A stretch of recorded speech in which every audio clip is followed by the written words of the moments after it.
there's not always time to go to the gym, and there's sometimes times where you want to do other things but go to the gym, but you still want to get in the few exercises. So I'm going to demonstrate how you can do some of those things by being in a wheelchair and just using the furniture that you have around the house. So I'm going to tilt this down a little bit so you can see I'm sitting in my wheelchair, and this is my reclining couch here, but I just have it folded up right now when you take your brakes off your wheelchair. And this is something that I wouldn't have been able to do before I started going to the gym. So you're just pulling in with your hamstrings a little bit, pushing back, pulling in, pushing back. See, pulling in, pushing back, pulling in, pushing back. That's it. Like, that's exhausting for me, but that's one exercise that you can do.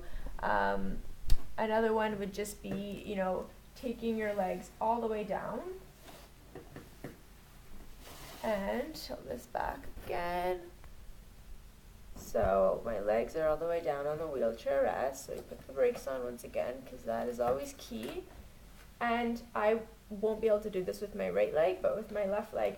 So you're just bringing it up to touch as much as you can. And see, this foot I can't even move, but a little bit up, a little bit, just, and even when you can't do it, it's every time you try, it's telling the brain, look, I want to be able to do it.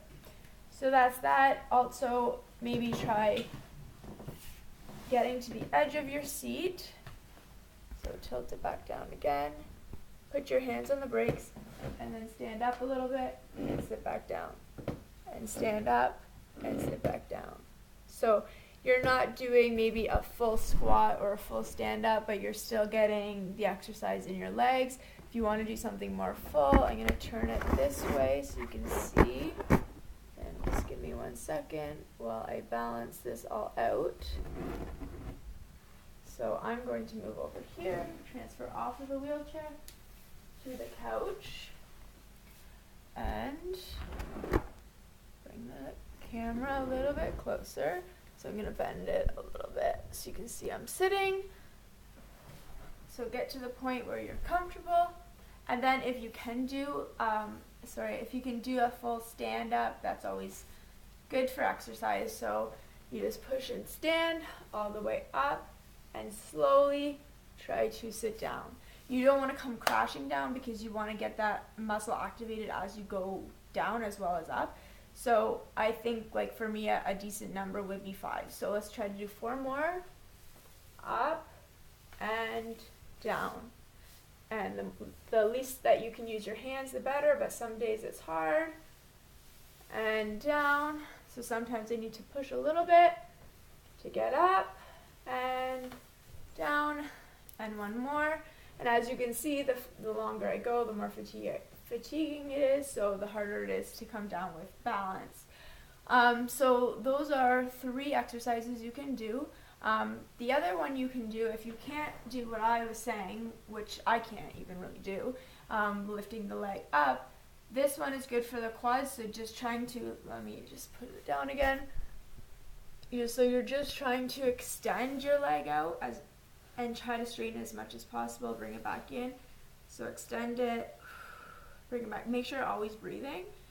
So my legs can't really extend very well right now. It's not really a great day, but still try.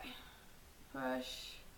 And even if you can't flex your foot, you want to get the quads engaged as much as possible. And that's what I say, about 5 on each side. And you know what? So we're done with our exercises, and certainly was not as much as I used to be able to do when I was able-bodied, but I'm not able-bodied, so we have to find ways to make it work. So that's all I'm going to be doing for today. And if you guys want to try these, let me know how it goes. It's something simple you can do around the house. You don't need equipment. If you wanted to add in weights, you could do your arms, but I sometimes find it better to separate the workouts from legs and arms and do it on different days so that's not too fatiguing. I can also show you ones later that I sometimes do on the mat, but we will leave it at that and see how they go. Okay, bye guys.